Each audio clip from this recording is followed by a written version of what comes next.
Baik Ustadz, kami persilakan langsung untuk memulai kajian pada pagi hari ini. Tafadhol Ustadz. Baik, terima kasih Pak Agus.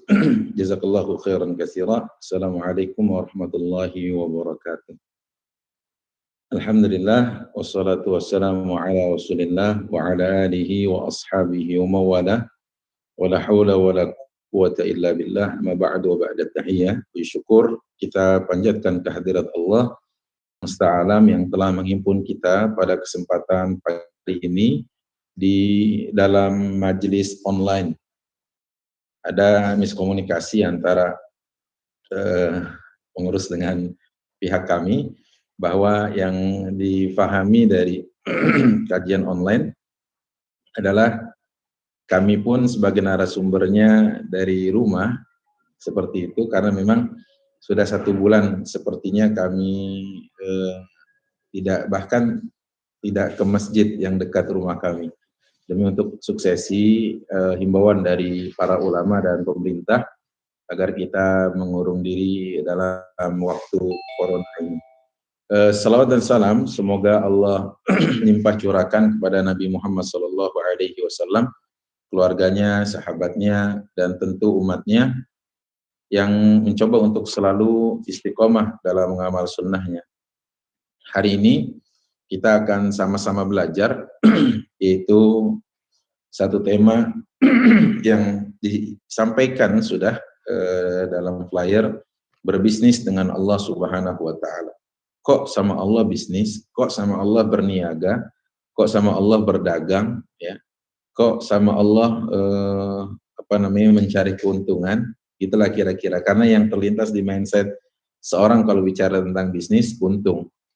Nggak ada orang mau bisnis, mau berdagang, rugi itu kayaknya nggak ada. Kalau ada orang beli 100.000, dia jualnya 50.000, itu bukan bisnis, itu namanya aksi sosial, gitu kan? Atau pembagian sembako murah. Nah, contohnya kayak gitu. Tapi kalau bicara tentang bisnis, pasti yang terlintas di mindset orang-orang yang berbisnis atau para pedagang, para saudagar adalah untung. Nah, kenapa tema dipilih? Karena pasti ada alasan.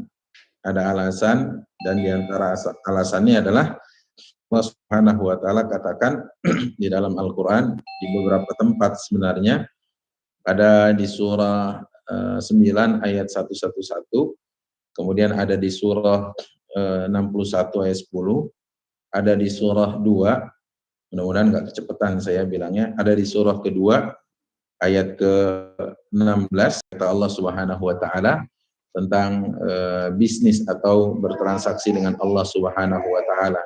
Juga Allah mengatakan di surah Al-Baqarah di ayat 206 kalau tidak salah, kata Allah Subhanahu wa taala tentang mereka yang menjual belikan, atau 207 tentang orang-orang yang menjual belikan hidupnya untuk Allah Subhanahu wa taala. Baik, itu yang menjadi latar belakang kenapa temanya diambil dari kata berbisnis tadi, karena diambil dari ayat-ayat Allah ternyata. Gitu ya. Allah mengatakan bahwa hidup ini bertransaksi. Nah, yang kita akan fokuskan pada kajian pagi hari ini adalah gimana sih sebenarnya berbisnis dengan Allah, terus apa saja yang Allah beli, dan apa alat tukar dari transaksi ini. Karena kalau kita bicara tentang jual beli, ya mungkin pendeknya atau ringkasnya gini, kalau kita hidup ini pasti tidak luput dari 2 hal. 2 hal itu yang saya maksud adalah imma kita menjadi pedagang atau kita menjadi pembeli, gitu ya. Kalau kita tidak berdagang, artinya kita tidak menjadi penjual, pasti posisi kita adalah konsumen, ya, pembeli. Nah, seperti itu. Sehingga kalau kita katakan tidak luput dari 2 keadaan ini, maka kita harus tahu kenyataannya bahwa memang hidup ini adalah jual beli. Disyariatkan ya jual beli, tidak lain dan tidak bukan adalah untuk terjadinya eksistensi kehidupan. Kalau kita belajar ilmu fikih tentang jual beli. Nah, kembali ke ayat tentang hidup ini bisnis, berbisnis dengan Allah, bertransaksi dengan Allah, jual beli dengan Allah, maka Allah katakan di Quran surat 9 tadi ayat 111. Nah, ini menjadi pelajaran kita pada pagi hari ini. Silahkan dibuka mushafnya. Di mushaf itu saya ingin bacakan posisinya di sebelah kiri. Baik, kita baca. A'udzu billahi minasy syaithanir rajim. Innallaha ashtara minal mu'minina anfusahum wa amwalahum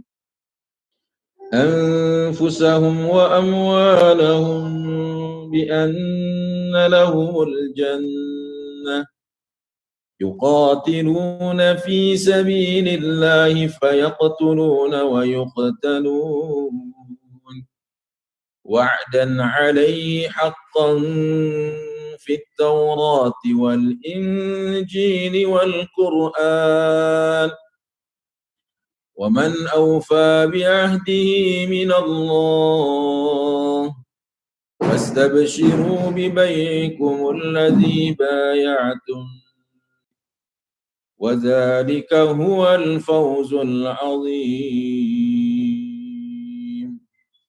Allahumma arhamna. Ya, ini ayat yang akan kita baca, sekaligus kita kaji, sekaligus kita ambil tadabburnya di dalam ayat ini. Baik, kalau kita lihat ayat ini, ternyata terjadinya jual beli atau transaksi bisnis. Terjadinya transaksi bisnis sudah istilahnya tergambarkan oleh Allah Subhanahu wa taala di dalam ayat ini beberapa pilarnya. Artinya beberapa hal yang menjadi ketentuan bahwa seorang berbisnis. Ayo, apa aja? 1, adanya penjual. 2, adanya pembeli. 3, adanya barang yang dijual belikan. Adanya alat untuk jual beli atau alat tukar dalam jual beli. Baik, sekarang kita urai satu-satu. Di dalam ayat ini, yang menjadi pembeli, siapa dalam ayat ini? Allah Subhanahu wa ta'ala Jalla fil ula. Kata Allah, Innallaha ashtara. Allah membeli. Allah Subhanahu wa ta'ala membeli. Kenapa kita lihat Allah Subhanahu wa ta'ala katakan Allah membeli? Karena Allah Subhanahu wa ta'ala ingin lihat untuk apa semua yang telah Allah berikan di muka bumi. Dan kita berapa kali kita berdagang, berapa kali kita berbisnis, bisnis kita itu atau dagangan kita itu dibeli misalkan oleh orang-orang yang kita anggaplah dia public figure, tokoh masyarakat, artis ternama, orang-orang yang famous, ya, viral gitu kan. Ada kebanggaan. Misalkan kita jual bukaan puasa takjil contohnya, hari-hari ini. Qadarallah wa masya'afal, yang datang membeli dagangan kita adalah Syekh Abdurrahman Sudais, Imam Masjidil Haram, sekaligus juga beliau adalah penanggung jawab 2 masjid, yaitu Masjidil Haram dan Masjid Nabawi. Jangan-jangan uangnya kita nggak terima, ya kan? Kita cukup mengabadikan bahwa beliau mau beli gorengan kita, contohnya gitu, ya kan? Ada kebanggaan, pasti kita ingin selfie lah, sebentar ambil foto dulu Syekh. Ya Syekh, lau samah, nakhud surah, ya kan, zikrayat. Syekh, kalau boleh sebentar kami ambil foto untuk kenang-kenangan misalkan. Terus kita pajang, kita taruh di media sosial kita, atau kita cetak dia sebagai banner. Untuk apa?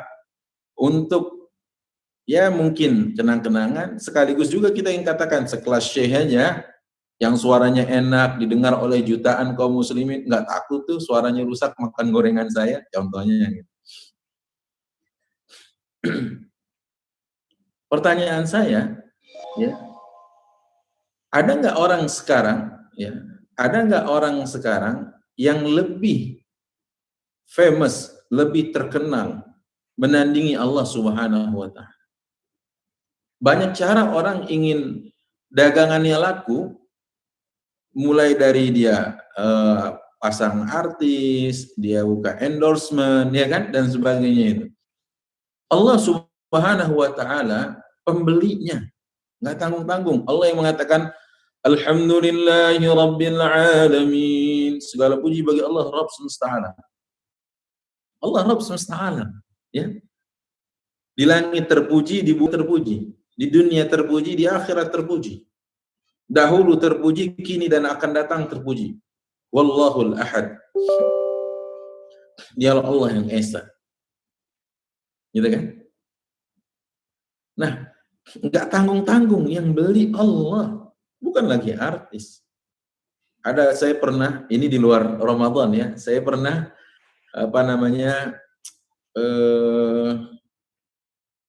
Afwan, saya minta dulu kepada host Pak Tri dan Pak Agus, co-host atau Masjid Al Ihsan Cinere untuk memencet tombol, untuk memencet tombol ini record kalau memang berkenan, biar kajian kita ini antum punya filenya. Iya. Nah, tadi sepertinya belum terpencet. Baik, kita lanjutkan. Recording. Bahwa tatkala kita bicara tentang yang satu ini, banyak orang bahkan rela untuk mencari endorser gitu, atau dia menjadikan seorang public figure. Padahal dia mungkin nggak konsumsi itu selama ini, tapi karena kita ingin menaikkan nilai jual, akhirnya kita lakukan. Tidak ada satupun di dunia ini yang menandingi Allah. Tidak juga di akhirat yang menandingi kemahabesaran Allah, agungan Allah, kemahamuliaan Allah. Semuanya. Nah, Allah datang kepada kita, innallaha ashtara minal mu'minina anfusahum wa amwalahum. Allah datang membeli kepada siapa? Kepada pedagang-pedagang yang beriman. Padahal kalau kita lihat di awal surah Al-Baqarah di ayat 1 misalkan sampai ayat 1 kita kesampingkan lah misalkan, karena itu alif lam mim. Ayat 2, kita mulai ayat 2. Dari mulai ayat 2 sampai ayat 20, Allah Subhanahu wa Ta'ala sedang menceritakan jenis-jenis manusia, jenis-jenis pedagang lah katakan begitu, yang akan menjajakan dagangannya. Ada 3 di situ. Pertama adalah di 4 ayat pertama itu tentang pedagang-pedagang yang beriman.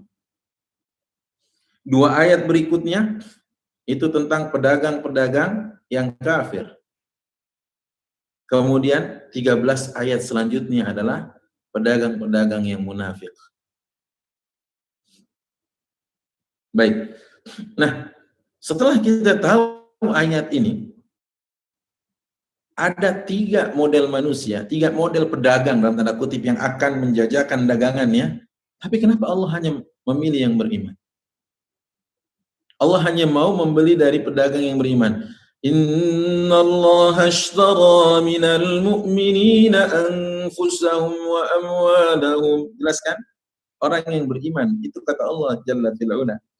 Yang beriman ini ternyata yang paling, atau ini yang menjadi pilihan Allah Jalla Jalaluhu, pasti ada alasannya. Bapak Ibu yang dilakukan Allah jamaah kajian online hari ini, dahulu sebelum akhirnya kita dirumahkan, beberapa aktivitas ya akhirnya terkena dampak dan efeknya, kita kan semua pasti kenal apa yang disebut dengan pasar Tanah Abang. Ada blok A, blok B, blok F, blok G, ya kan? Banyak sekali. Saat kita misalkan ingin mencari baju koko atau baju untuk sholat, pakaian sholat, atau peci misalkan, atau mukena, atau jilbab bagi kaum akhwat, ibu-ibu dan umat. Berapa banyak pedagang yang bisa menjual atau menjajakan barang dagangannya sama jenisnya, maksudnya sama-sama jilbabnya. Tapi kenapa kita pilih yang lantai 7, ya kan, bloknya blok B misalkan, kemudian los atau kiosnya nomor 10 sekian gitu. Dan itu pojok sekali. Bukankah saat kita masuk dari dasar saja, dari LG, G, kemudian M, mezanin, lantai 1, 2, 3, 4, 5, 6, sampai 7, itu sudah berapa ribu pedagang yang kita lewatin, yang kita lalui. Padahal gang sejadah ada sejadah di sana. Pasti kita punya alasan. Alasan kita diantaranya, Ustadz, harganya bersahabat, bahan-bahannya dan jahitannya kuat, pelayanannya ramah, bahkan bisa ngutang lagi gitu ya. Ada yang misalkan gitu. Maka saya katakan, alasan kita untuk kenapa menjatuhkan pilihan kepada pedagang A, pedagang B, pedagang C, pasti kita punya alasan. Betul ya? Nah, Allah juga punya alasan. Kenapa Allah di ayat 111 ini dari surah 9 mengatakan innallaha ashtara minal mu'minin. Allah membeli dari orang beriman. Siapa sih orang beriman itu? Nah, kita ambil definisinya dulu. Iman itu adalah iman seperti yang kita tahu, iman secara bahasa at-tasdiq, yang membenarkan.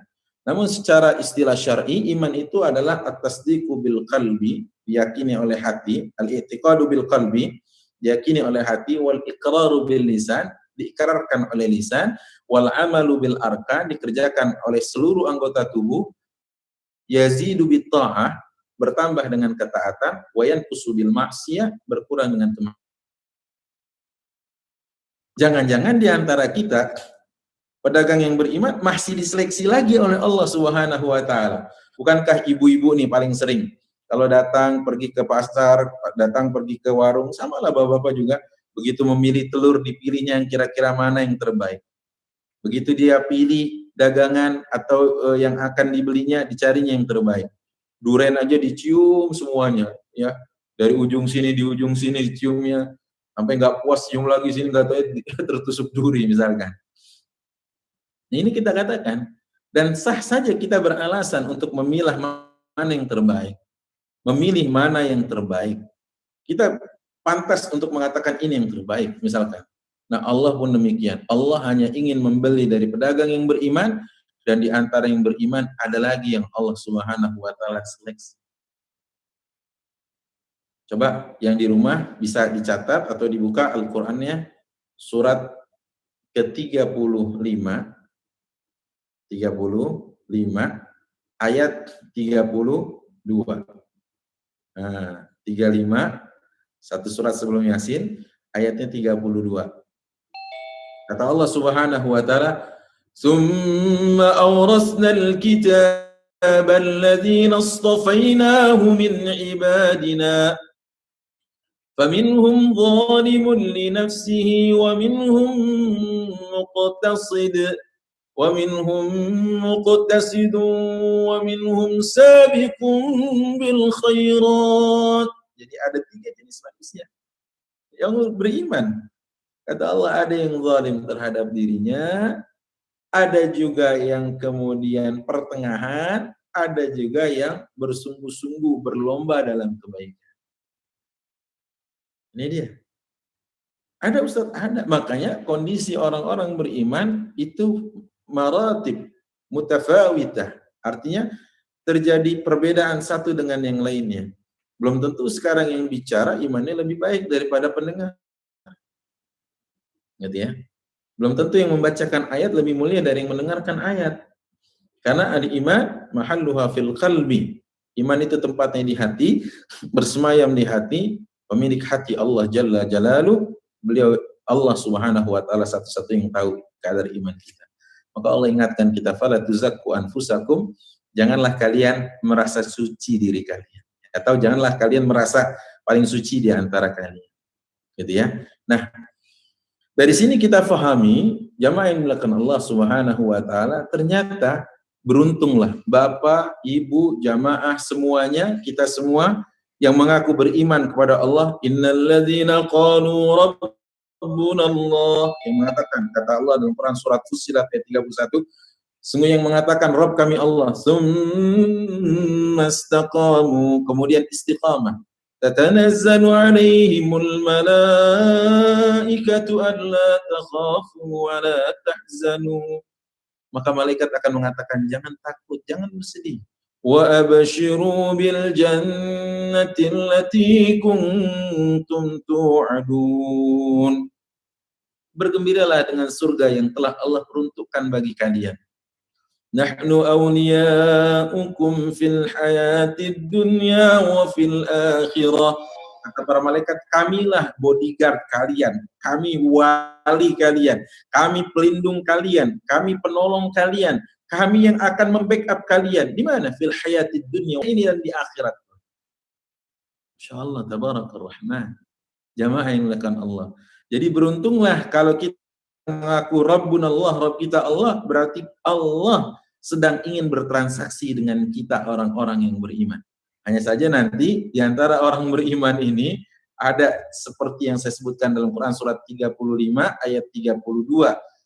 Zalim, ada yang pertengahan, dan ada juga yang bersungguh dan berlomba-lomba dalam mengerjakan kebaikan. Baik. Sekarang kita lihat, kalau kita saksikan ayat berikutnya, apa yang diberi? Anfusahum wa amwalahum. Allah membeli dari mereka jiwa raga mereka dan harta mereka. Ya Allah.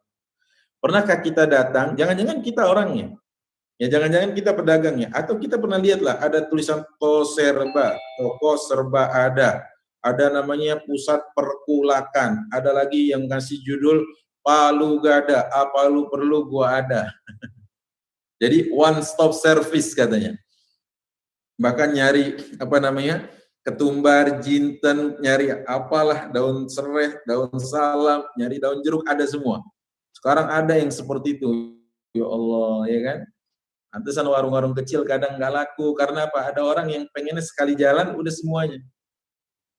Nah, tetangga kita, ya kalau kita beli misalkan 200.000 senengnya bukan main, ya. Sementara ke pedagangnya itu belanja bulanan 3 juta, 5 juta gitu ya. Baik, saya tidak mau fokus di situ, tapi saya ingin katakan bahwa banyak yang menjual semua barang dalam satu tempatnya, satu wadahnya, tapi yang kita butuhkan kadang nggak semua kan gitu. Allah pun demikian. Yang Allah beli dari hidup kita ini cuma 2. Yang Allah beli dari hidup kita ini cuma 2. Allah hanya membeli 2 perkara. Yang pertama yang Allah beli dari kita, kata Allah beli jasad dan raga. Maksudnya gimana? Dulu mungkin pernah ada yang dengar bahumu yang dulu kekar legam terbakar matahari, ya, kini kurus dan ya gitu ya. Maksudnya adalah bahwa kita pasti akan mengalami proses perpindahan dari satu masa ke masa. Dari masa anak-anak belum bisa berdiri sampai masa bisa lari-lari, bisa mengangkat beban berat, bisa mengangkat ini dan itu, ya, datang ke gym, mengangkat beban 100 kilo kurang, tambahin lagi 150 kilo, kurang lagi 200 kilo. Tapi Allah mengatakan kal'urjunil qadim. Nanti masa kita ini, masa yang kita lalui, dia akan seperti tandanan pisang yang makin hari pisangnya makin berisi, makin berat, dan tandanannya pun makin melengkung seperti itu. Al-urjunil qadim, kata Allah di surat Yasin. Dan Allah juga katakan, wa man nu'ammiruhu nunakkishu fil khalqi afala ya'qilun. Yang kami panjangkan usianya, kami ambil sebagian nikmat. Bapak dan Ibu serta jamaah semuanya yang dimuliakan Allah, hidup kita ini pasti mengalami ya la tarkabunna tabaqan an tabaq. Semua kita akan mengalami perpindahan satu masa ke masa. Dulu membaca tulisan dari kejauhan kecil, sangat bisa kita baca. Sekarang sudah sedekat ini pakai alat bantu kacamata. Dulu bisik-bisik tetangga terdengar kuat di telinga. Sekarang diomongin di depan, enggak ada. Untuk apa jasad ini dipakai? Bersyukurlah kalau dipakainya dalam kemaslahatan, dalam ketaatan. Seperti hari ini ya, kita berpuasa, bersusah payah, berlelah, berlapar, haus, dahaga, ya kan? Kemudian apa lagi? Kita mencoba untuk tetap dalam keadaan seperti ini, ikut kajian walaupun online, ya kan? Terbuang mungkin waktu, mungkin, tapi Allah Subhanahu wa taala membelinya. Ada loh orang yang nggak bertahan duduk dengerin gini kajian 1 jam, ada. Tapi ada orang yang bersimpuh dengan penuh dengan penuh konsentrasi khusyuk dia dengarkan kajian, telinganya ini dibeli Allah kelak. Kenapa? Bokongnya ini dia duduk dibeli oleh Allah. Kenapa? Dia duduk mendengar, dia simak kajian. Karena hidup kita ini berdagang. Hidup kita ini bertransaksi dengan Allah. Fatuba liman yubayi'u nafsahu lillah. Maka beruntunglah orang-orang yang menjual dirinya untuk Allah Jalla Jalaluhu. Maka dalam sebuah hadis Rasulullah SAW mengatakan, kata Rasulullah, fakullun nas yaghdu. Semua kita ternyata beraktivitas. Faba'i'un nafsahu, dia jual dirinya, famu'tikuha au mubikuha. Apakah dia jual untuk memerdekakan dirinya dari neraka atau sebaliknya? Dia jual ya, tapi untuk menjerumuskan dirinya ke dalam neraka, waliyadzu. Ya. Yang kedua, yang dibeli dari kita itu adalah harta. Yang dibeli dari kita ini harta. Saya mau tanya, Bapak, sekarang handphone yang dipakai, ya, laptop yang dipakai punya siapa, Pak? Ibu punya siapa? Punya Allah. Betul ya? Punya Allah. Rumah luas 2 lantai, apartemen, punya siapa? Punya Allah. Betul. Lantas kok kita mau merasa memiliki, gimana? Allah yang mengatakan, lillahi ma fis samawati wa ma fil ard. Kepunyaan Allah yang di langit dan di bumi. Punya Allah. Lah Ustaz, kalau gitu untuk apa?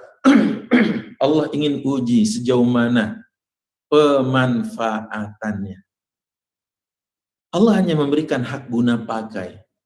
Makanya kata Rasulullah SAW, ni'mal malus salih inda yadi rajulis salih. Sebaik-baiknya harta, kalau dia dimiliki, dipegang oleh orang yang salih, orang yang baik, orang yang salihah. Kenapa? Keluar jadi zakat, keluar jadi infak, keluar jadi sedekah, keluar menjadi wakaf, keluar membantu si miskin, keluar menjayakan yang fakir, keluar mengenyangkan yang lapar, keluar menghangatkan yang dingin karena dia tidak memiliki pakaian dan selimut, keluar mencerdaskan yang bodoh, uangnya keluar membantu yang papa, ya nggak bisa, keluar menjayakan yang tidak berdaya. Kan ada juga orang yang begitu, misalkan malam tahun baru, dia lihat yang ngapain ini nongkrong, nggak ada yang miring-miring ya. Ya, maksudnya nggak ada yang miring-miring, nggak ada topi miring, bukan peci miring. Kalau peci miring nanti jadi kayak Pak Hamzah jadi wakil presiden, amin ya. Maksudnya yang topi miring itu loh, kata orang-orang itu khomer, yang memabukkan, yang sebagainya. Kita katakan, ada orang yang siap memberi modal untuk maksiat. Padahal harta, besok ditanya oleh Allah, min aina iktasabahu wa fima anfaqahu. Dari mana dia peroleh, kemana dia habiskan. Dari mana dia dapatkan, kemana dia salurkan. Dari mana dia jemput, seperti apa dia tunaikan. Ini dia. Ya. Ada orang yang rela untuk menghabiskan uangnya di meja judi. Ada. Saya pernah waktu ingin berangkat ke Sulawesi Tengah untuk safari dakwah ke 5 kota, Donggala, Poso, Toli-Toli, Buol, dan satu lagi adalah Palu. Waktu itu berangkat harus transit di Sulawesi Selatan, ya, di Makassar. Berangkat sekitar jam 1:30 atau jam 1 lah pesawat. Tapi dari Isya kami sudah kumpul karena kami berangkat 23 orang. Terus di antara kawan kami yang menemani kami ada yang menelpon, bro, lu jadi nggak ikut gua nih? Itu dari ba'da maghrib, ya, dia udah ditelepon katanya. Kenapa? Ayo nih ke Makau kata dia. Udah gua sediain tiket buat lo, hotel semuanya, bahkan duit buat masang judinya gua sediain. Lu tinggal nanggung dosa aja katanya. La ilaha illallah. Ada yang kayak gitu. Tapi ternyata apa? Dia bilang, enggak ah. Ini dia udah hijrah, udah taubat. Dia bilang, enggak, gue mau nemenin Ustaz Ahmad sama teman-teman yang lain nih, safari dakwah. Udah, sampai selisihnya, dia berangkat 12:30, kalau nggak salah kami berangkat jam 1. Sudah di bandara kami, beberapa jam sebelumnya, ditelepon lagi, ayo jadi nggak nih? Masih bisa nih, katanya, go show, kata dia. Ya Allah. Dia bilang, nah ini kayak mana? Kayak mana kayak gini? Besok ditanya oleh Allah, dari mana kau peroleh? Di jalan apa kau habiskan? Dari mana kau dapat? Seperti apa kau salurkan? Allah katakan dalam Quran surah 9 ayat 34-35. Orang yang tidak mengeluarkan zakatnya. Apa kata Allah? Yauma yuhma 'alaiha fi nari jahannam. Hari di mana harta yang mereka tidak zakatkan itu bakar oleh Allah di api neraka. Fatukwa biha jibahuhum wa junubuhum wa zuhuruhum. Maka dijadikan setrika oleh Allah. Ibu-ibu yang mendengar kajian ini, saya tanya, kalau nyetrika baju bagian depan atau belakangnya? Hah? Semuanya? Betul.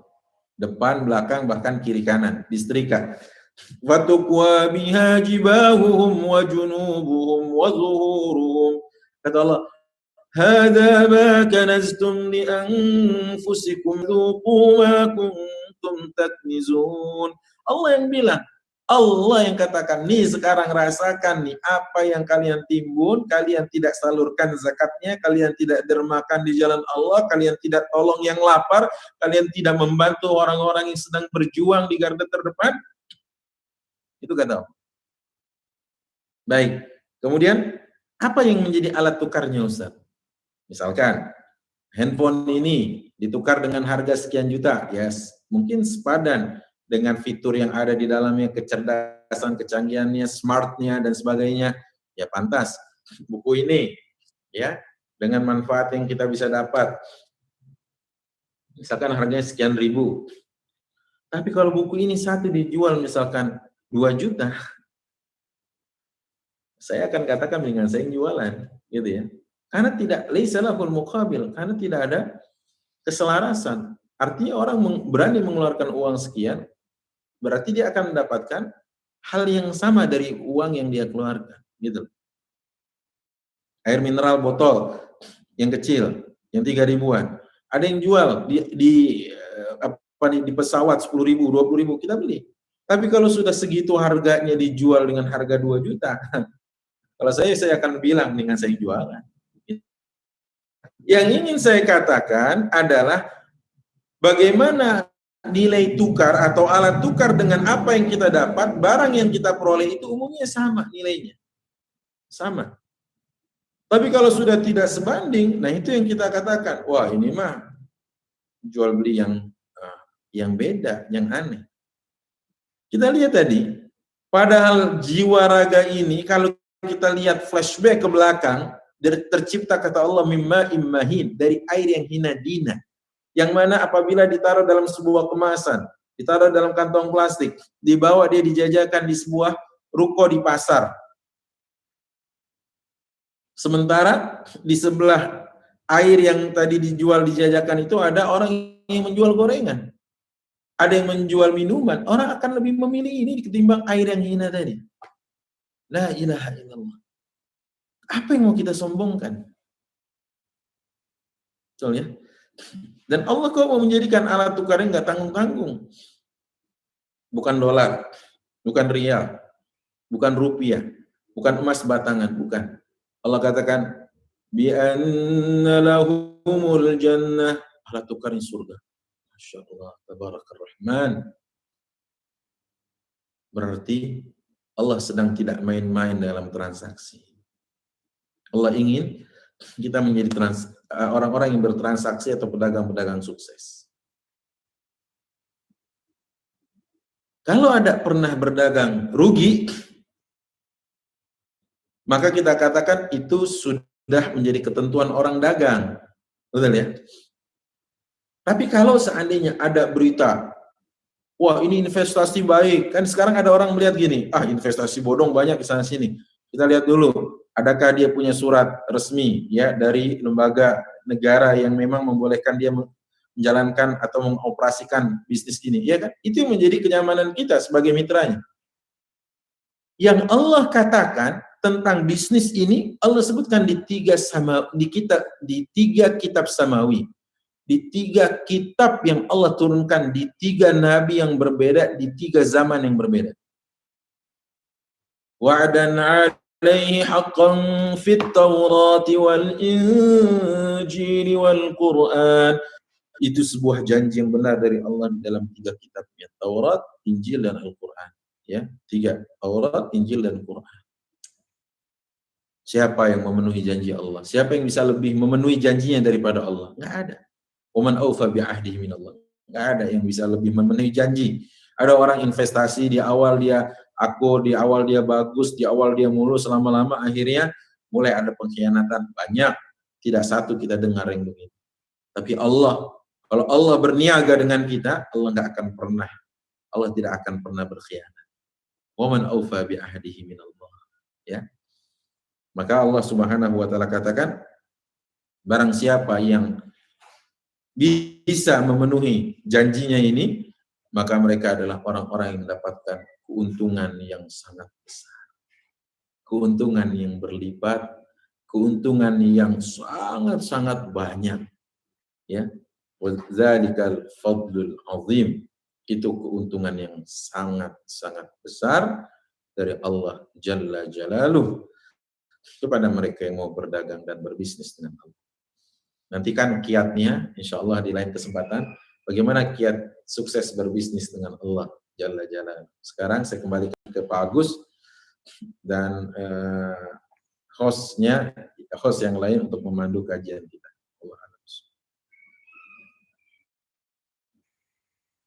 Silakan Pak Agus. Baik, alhamdulillah, syukur Ustaz sudah menyampaikan tausiahnya. Kami persilakan Bapak Ibu untuk menyampaikan pertanyaan, dan ini ada satu pertanyaan yang sudah masuk via pertanyaan dari Ibu Vivi. Ada teman saya bilang, oh jual beli sama Allah, berarti bisa rugi dong.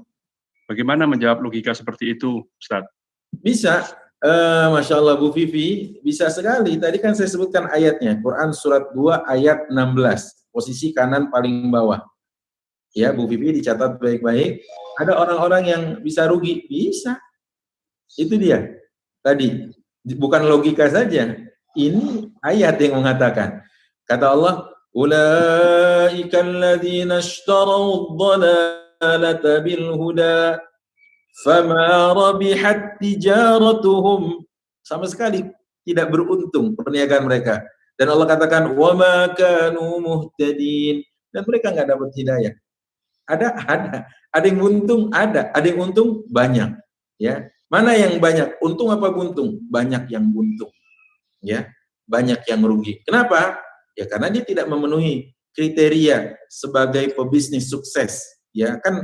Kalau kita mau jadi pebisnis sukses, kita ikut tuh kajian, pelatihan, training, betul kan? Nah, sampai kita beli bukunya, kiat sukses from zero to hero, wah macam-macam. Nah, gimana itu nanti kiatnya? Nantikan pada sesi kajian berikutnya, insya Allah. Ya, silakan Bagus. Baik, Bapak Ibu, silakan. Jika ada pertanyaan dari chatting belum ada yang masuk ya. Ada yang private kayaknya tuh, Bu Dewi ya, privately. Langsung aja Pak Ustadz ya. Siap, silakan. Misalnya kalau untuk gajinya itu udah habis buat bayar hutang, semuanya itu apakah dia wajib untuk bayar zakat zakat penghasilan ya Pak Ustadz ya? Iya. Baik. Terus gimana? Itu aja Bu Dewi? Ya, gitu aja Pak Ustadz. Baik. Ya, barakallahu fiik, semua jamaah yang tetap setia sampai saat ini. Saya katakan, kalau orang berhutang, bagaimana? ya dilunasi dulu hutangnya, ya kan? Karena di antara salah satu mustahik yang 8 itu ternyata adalah yang berhak menerima zakat adalah yang berhutang malah, gitu ya. Dan mereka tidak wajib. Karena gini, kalaupun ada sedekah gitu, kayak infak gitu misalkan, terus di sisi lain kita punya hutang, mana yang harus didahulukan? Pelunasan hutang, gitu ya. Nah, cuma saya ingin memperjelas nih, karena sekarang siapa yang nggak berhutang? Bahkan sampai sekelas komisaris juga kadang ada yang punya hutang gitu kan. Owner sebuah perusahaan hutangnya malah lebih banyak dari karyawannya, gitu ya. Lihat dulu, berhutangnya untuk apa? Kalau berhutangnya untuk kebutuhan pokok, kita katakan ya dia malah menjadi orang-orang yang mustahil dalam menerima zakat. Tapi kalau seandainya mereka adalah orang-orang yang berhutang untuk perkara yang sekunder, tersier, nah ini saya katakan lain ceritanya. Ya lain halnya. Maka dia harus tetap melunasi atau mengeluarkan zakatnya. Karena hak Allah lebih pantas untuk dia tunaikan. Fahaqqullah ahaqqu bil wafa. Dalam riwayat yang lain, fahaqqullah ahaqqu bil qada. Allahu a'lam bishawab. Gitu ya Bu Dewi? Ya, jadi dia bayar dulu utangnya, baru sisanya dihitung zakatnya segitu gitu Pak Ustadz ya? Ya, selama uang itu sudah 1 tahun sama dia dan mencapai nisabnya, gitu ya. Baik, silakan yang lain. Bu Wiwin, silakan. Silakan. Pak Wiwin. Apa Ustaz, berkenaan dengan perdagangan dengan Allah ini, Allah sendiri kan mengharamkan riba dan menghalalkan jual beli, Ustaz ya. Betul sekali. Ini bagaimana kita memahami ayat surat di At-Tagabun, Ustaz. Ya. At-Tagabun ayat 17. Fattaqullaha mastata'tum. Atau pinjaman kepada Allah dengan pinjaman yang baik, niscaya Allah akan melipat gandakan balasan. Baik. Artinya kalau dilihat dari sisi muamalah saja, itu kan kelebihan daripada pinjaman itu kan riba, kan? Iya. Nah, bagaimana kita memahami ayat ini? Artinya di sini kalau secara sepintas di sini Allah menginikan riba malah. Itu yang pertama, kan? Kedua, kalau mengenai pajak zakat, kita kan karyawan, Tad. Kalau zakat penghasilan ini sebetulnya gimana gitu perlakuannya, Tad? Jazakallahu khair, Tad. Assalamualaikum warahmatullahi wabarakatuh. Waalaikumsalam warahmatullahi wabarakatuh. Mohon maaf, saya pikir tadi Ibu, tapi nggak apa-apa, saya salah. Saya bacakan tadi bahwa Quran surat Al-Baqarah 275 yang mengatakan wa halallahu al-bai'a wa harrama riba, Allah menghalalkan jual beli dan mengharamkan riba. Dan di sisi lain Allah mengatakan man dzalladzi yuqridullaha qardan hasana, barang siapa yang memberikan pinjaman kepada Allah dengan pinjaman yang baik, fayudha'ifahu lahu adha'afan katsira, maka Allah Subhanahu wa taala akan melipat gandakan. Nah, adakah ini korelasi atau adakah ini kontradiksi? Saya katakan tidak. Tidak ada kontradiksi. Yang pertama tentang kehalalan jual beli umum, nanti ada bab khusus. Silakan kalau mau ikuti kajiannya, kajian saya ada. Ini nggak apa-apa ya, iklan ya, bagus ya. Bukan iklan apa, sebenarnya bisa kita berkolaborasi kok nanti. Jadi ada kajian saya bersama komunitas yang saya bina ini, Syamam, setiap hari Rabu ada kajian fikih muamalah. Gitu. Kajian fikih muamalah termasuk kita membahas bab riba. Nah, Rabu kemarin kita baru kasih prolog tentang riba. Riba itu dianggapnya jual beli oleh bangsa jahiliyah saat itu. Padahal jual beli bukanlah riba, riba bukanlah jual beli. Gitu. Jual beli selagi ketentuannya dipenuhi, maka dia sah, halal. Hukum awal dari jual beli boleh, gitu kan? Selagi nanti tidak ada anwa'ul buyu al muharramah, jual beli yang diharamkan oleh Allah. Itu nanti ada beberapa hal, banyak. Nah, kemudian riba yang diasumsikan oleh orang-orang jahiliyah itu adalah seperti jual beli. Padahal terjadinya pengembalian yang disyaratkan berlebih saat nanti jatuh tempo itu riba. Gitu. Nah, apa yang terjadi saat kita bicara tentang surat At-Taghabun tadi, kita katakan, barang siapa yang memberikan pinjaman ke Allah. Ini juga kalimat-kalimat yang kalimat kiasan. Nggak mungkin Allah minjam dari kita. Allah pemilik langit dan bumi, ya, pemilik dunia dan akhirat. Maksudnya adalah Allah ingin kita ini peduli kepada orang lain yang membutuhkan, sehingga kita memberikan pinjaman atas nama Allah untuk mereka, ya, qardun hasan, dengan qard yang baik, pinjaman yang baik, tidak ada riba di dalamnya, tidak mencekik di dalamnya, tidak menyulitkan di dalamnya. Itu yang disebut dengan qardul hasan. Jadi kalau kita pergi ke bank-bank syariah, ada namanya fitur qardul hasan, produk qardul hasan. Jadi ya pinjaman cuma-cuma gitu, pinjaman cuma-cuma. Seperti misalkan saya pinjam dari Bapak 1 juta untuk 1 tahun, untuk bulan ke depan, saya 1 bulan ke depan 1 juta, persis itu namanya qardul hasan. Yang akan melipat gandakan keberkahannya dari transaksi itu Allah maksudnya. Fayudha'ifahu lahu adha'afan katsira. Allah yang akan menggandakan berlipat-lipat ganda karena kita sudah membantu saudara kita. Dalam hadis disebutkan oleh Rasulullah, barang siapa yang meminjamkan 2 kali, ya pinjamkan kembali ya, bukan memberi loh, bukan bersedekah. Barang siapa meminjamkan 2 kali kepada saudaranya, maka seolah-olah dia sudah bersedekah 1 kali. Tuh, ya. Saking Allah saking Rasulullah memberikan motivasi agar kita memberikan kemudahan bagi saudara kita yang mengalami kesulitan. Nah, seperti itu contohnya. Nah, maka apa yang ditanyakan oleh Pak Wiwin tadi, yang pertama saya katakan clear jelas bahwa jual beli tidak sama dengan riba.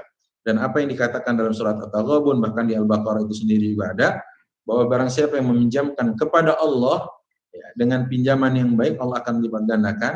Jadi Allah yang melipat gandakan dalam hal pahala dan keberkahan. Yang kedua tadi apa deh Pak? Saya lupa. Pajak, Pak, zakat atas penghasilan. Oh baik. Oke. Bagaimana cara menghitung zakat penghasilan? Zakat penghasilan itu dinisbatkan kepada nilai emas. Jadi karena dia berupa harta, maka dia dinisbatkan atau dikiaskan seperti emas 85 gram, ya, 85 gram. Perkumpulan atau pertemuan ulama dunia tahun 1980 atau 81 di Kuwait menyatakan bahwa ada zakat penghasilan itu ada, cuma nanti cara menghitungnya ataukah bruto ataukah neto. MUI dalam hal ini kalau tidak salah di cara menghitungnya di neto. Jadi setelah kita keluarkan berapa kebutuhan kita, berapa keperluan kita, berapa tanggungan-tanggungan kita, kemudian masih ada uang yang apabila dikalkulasi untuk jangka waktu setahun selama 12 bulan itu mencapai di angka 85 gram emas. Ya, emas hari ini lagi naik nih, melonjak ya. Katakanlah 800 dikali 85 gram emas, berarti sekitar angka 60 sampai 70 juta. Nah, kalau Bapak ada uang 70 juta, dibagi 12 bulan gitu, penghasilan misalkan berapa ya kena masing-masing per bulannya, maka katanya kena. Ya, berarti kena 2,5%. Wallahu a'lam bishawab. Begitu. Pak. Bayarkan per bulan, Pak. Iya, bayarnya per bulan. Oh, jadi ada haulnya ya, nggak ada haul ya? Jadi ngitung haulnya tadi, Bapak dapat uang sebagai karyawan itu kan setahun, gitu ya. Bapak dapat bulanan kan jelas sekian itu lah.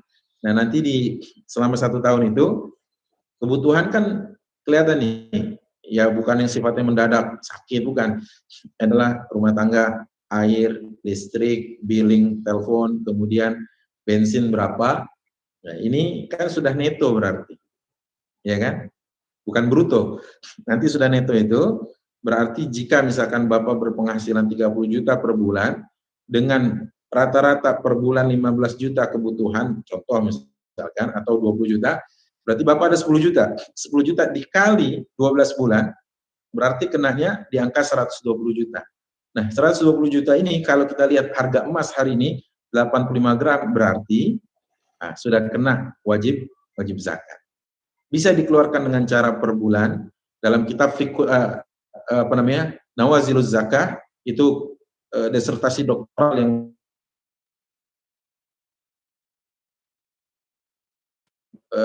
kampus Muhammad Ibn Saud University, diujikan oleh 3 profesor di sana.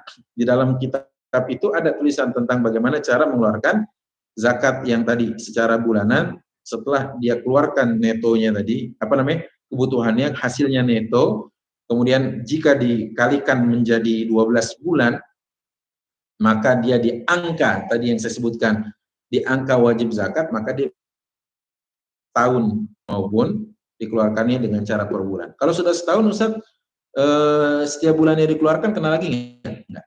Sudah enggak kena. Gitu ya. Allahu a'lam bishawab. Baik, Ustaz, ini masih ada. Bagaimana cara mengikhlaskan sekiranya kita dizalimi dalam berbisnis? Masya Allah. Saya rasa bukan cuma Bapak ya, yang lain juga banyak seperti ini, karena memang bertransaksi sama manusia itu kadang-kadang banyak, ya itu tadi, pengkhianatannya. Makanya Allah mengatakan dalam hadis Rasulullah SAW bersabda, katanya Allah itu menjadi pihak ketiga dari orang yang bermitra. Selagi kapan? Selagi selagi salah satu dari keduanya tidak berkhianat. Gitu ya, selagi salah satu dari keduanya tidak berkhianat. Nah, kalau seandainya salah satu dari mereka berkhianat, Allah keluar dari transaksi itu, sehingga transaksi itu tidak berkah. Bagaimana cara mengikhlaskannya? Gini Pak, kalau Bapak tahu bahwa tidak ada yang sia-sia dari pekerjaan kita di dunia ini, ya artinya tidak ada yang loss begitu saja, pasti ada pertanggungjawabannya di akhirat. Bapak tinggal mau memaafkan atau menuntutnya. Memaafkan, Allah sediakan surga seluas langit dan bumi serta ampunan untuk Bapak. Tapi kalau Bapak mau memperkarakannya, di dunia dipersilahkan, yang penting Bapak punya alat bukti dan saksi, tapi di akhirat Allah sediakan sebuah mahkamah alaihissallahu bi ahkamil hakim. Maka ada orang yang muflis, kata Rasulullah dalam hadis riwayat Muslim, ada orang bangkrut datang dengan pahala setumpuk sebesar gunung Tihama yang sangat putih, besar, tinggi, yang jaraknya itu antara kota Makkah dan Madinah. Tapi fayaj'aluhallahu haba'an mansura, Allah jadikan semua pahala yang seperti gunung Tihama tadi seperti debu yang ditiupkan, gitu, nggak ada tersisa. Pilihannya ada 2. Bapak mau perkarakan di dunia atau di akhirat, atau memaafkan. Gitu ya Pak ya. Cara mengikhlaskannya, ya sudah, kalau Bapak mau mendapatkan surga seluas langit dan bumi, ya sudahlah. Mungkin saat itu dia khilaf, mungkin saat itu dia lagi butuh, tapi dia akhirnya mencoba jalan instan, ya, kemudian potong kompas dengan cara-cara yang tidak halal, kayak gitu. Tapi kalau Bapak ikhlaskan, insya Allah jadi clear dia, jadi tidak, sehingga yang tadinya ingin menjadi daging yang tumbuh sehingga akan diancam jadi bara api neraka, menjadi gugur karena Bapak ikhlas, gitu ya. Tapi kalau Bapak masih memperkarakan, berat Pak, karena orang yang syahid saja tidak langsung masuk surga kalau dia masih ada sangkut paut tentang hak-hak manusiawinya yang belum tunai.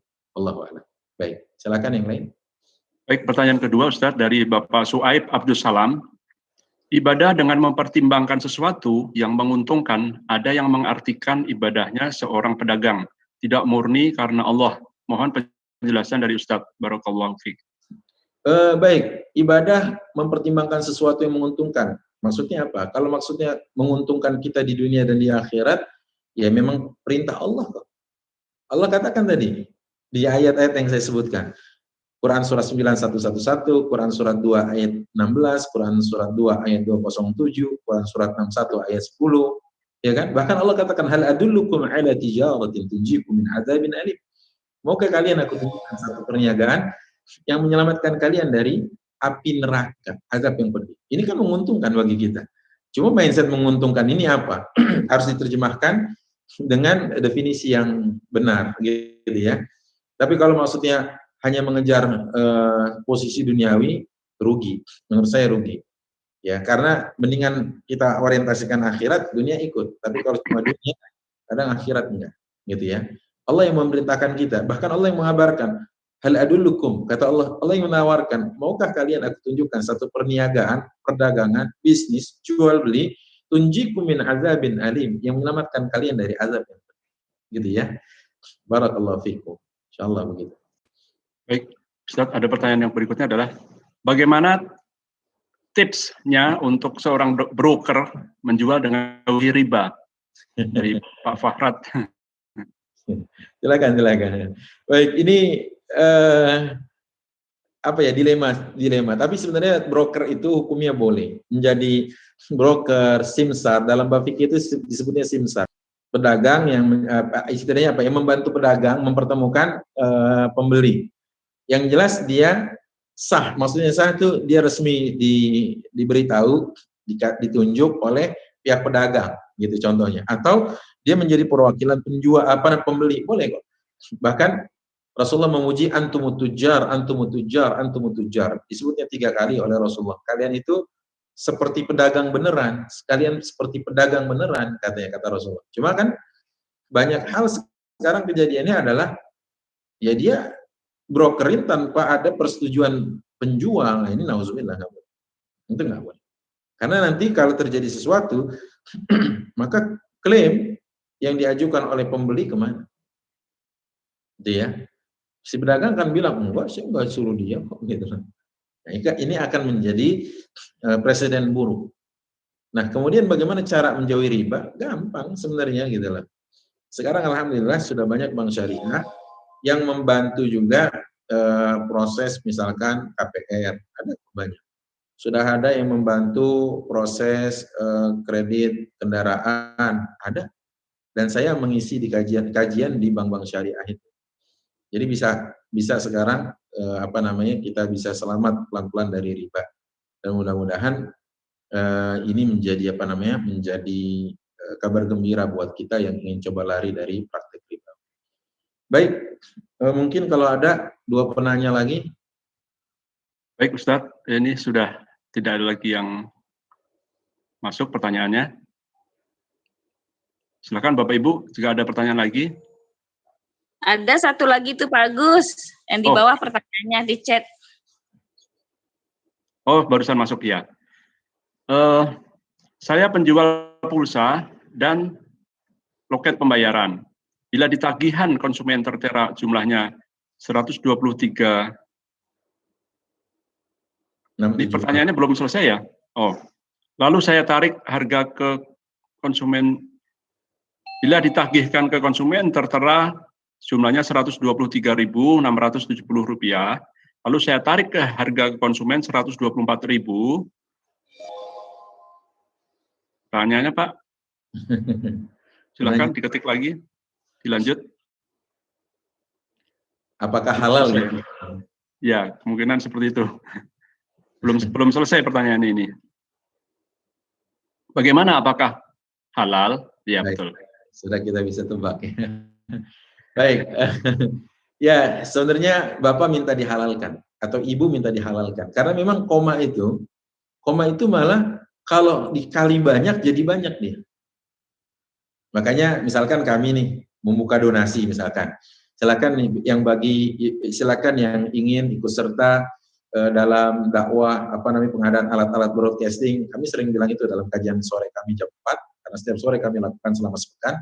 Kami katakan itu dengan mengikhlaskan. Nah, kalimat itu kami cantumkan dengan mengikhlaskan, mengetik kode unik di belakang, misalkan 00001 di belakang. Nah, ini kan untuk mempermudah tracking kan gitu ya. Nah, tapi kalau 0001 di belakang kali 1000 orang yang transfer kan banyak, gitu kan? Contohnya, kali 1.000.000 orang gimana? Maka saya katakan minta dihalalkan. Karena banyak sekarang seperti ya maaflah katakan bukan cuma pulsa. Ya itu pom bensin, ya, SPBU dan lain-lain ini banyak kok kayak gitu. Ya, maka saya katakan sekali lagi, tolong di situ ditulis di meja kasir, di loket, minta dihalalkan, ya mohon dihalalkan. Kalau enggak, kita takutnya jadi masuk, kalau tidak uang haram, takutnya syubhat gitu ya. Kita ingin jauh-jauh dari perkara yang begitu sebenarnya. Karena yang tumbuh dari dia akan menghalangi dosa kita, menghalangi doa kita, menambah dosa kita, mengurangi keberkahan, sulit untuk diajak dalam kebaikan, ya, dan bahkan di akhirat diancam dengan neraka, gitu ya, akan diancam di neraka. Itu wallahu a'lam bishawab. Baik Ustadz, terima kasih. Karena sudah tidak lagi pertanyaan, barangkali kita sudah sampai di ujung karena sudah jam 10.12 menit juga. Sebelum ditutup oleh Ustadz doa, kami sampaikan jazakallahu khairan katsiran kepada Bapak Ibu yang sudah join di dalam kajian pagi hari ini. Mudah-mudahan kita bisa istiqomah untuk melanjutkan kajian Sabtu Ahad Duha di pekan depan selama periode COVID ini. Jadi kita sesuai dengan topik tema dari program Ramadan di Masjid Al-Ihsan adalah menggapai berkah Ramadan bersama keluarga di rumah. Jadi kita fasilitasi semua kajian secara online. Kami mohon Ustadz untuk menutup dengan doa. Tafadhol Ustadz. Baik, sebelum saya tutup, ada pertanyaan Pak Suhaib. Apakah kajian ini akan diupload di channel Syamam?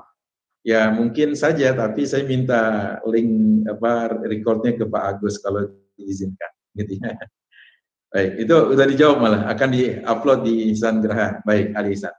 Kita tutup. Bismillahirrahmanirrahim. Astaghfirullahaladzim. Alhamdulillahirabbil alamin. Hamdan syakirin, hamdan na'imin, hamdan yuafi ni'amahu wa yukafi'u mazidah. Ya Rabbana wa ilahana lakal hamdu kama yanbaghi li jalali wajhikal karim wa li'azimi sultanik. Allahumma salli wa sallim ala abdika wa rasulika nabiyil ummi wa ala alihi wa ashabihi wat tabi'in. Allahumma ighfir lana dhunubana wa israfana fi amrina wa thabbit aqdamana wa ansurna 'ala al-qaumil kafirin.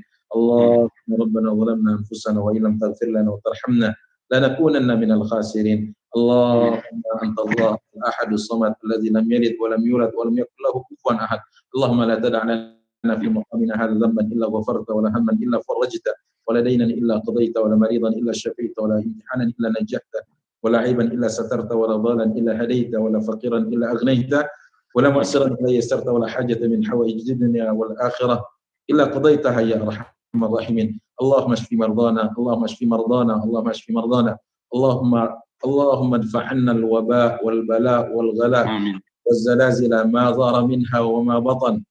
من بلدنا هذا إندونيسيا خاصة ومن بلدان المسلمين عامة يا رب العالمين وخاصة كورونا يا الله. اللهم أذهبها يا الله. اللهم تقبل منا صلاتنا وصيامنا وقيامنا وركوعنا وسجودنا وتخشعنا وتعبدنا وتمم تقصيرنا يا الله يا رب العالمين. اللهم ربنا هذا الدعاء ومنك الإجابة. ربنا آتنا في الدنيا حسنة وفي